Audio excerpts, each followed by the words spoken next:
今日上山帶大家識寄生，一定要點讚收藏，因為入邊有好多冷門寄生，你以前見都未見過嘅。嗱，呢個就係九里香樹啦。九里香樹上邊生寄生啊，你睇嗱，好老噶啦呢棵啊。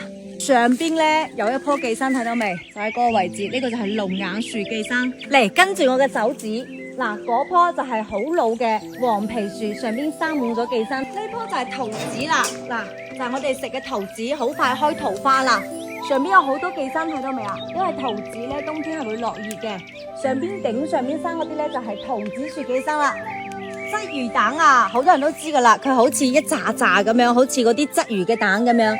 上邊生到寄生，睇到未啊？係嗰棵嗱，呢度有一棵，嗰度有一棵，有兩比寄生啊。黃荊樹咧係好少生寄生噶，就係我哋細個嗰時咧攞嚟俾人打嘅嗰隻咧黃荊樹嘅樹枝啦，佢成株都好有用嘅。嗱，佢生咗棵寄生啊，非常非常難得啊！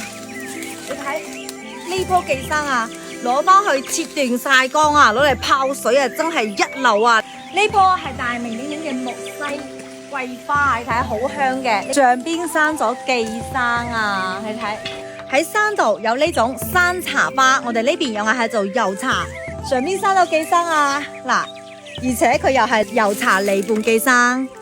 生喺山茶樹上邊啊，一定要識得佢啊！如果係你屋企有呢棵寄生嘅話咧，記得 call 我啊！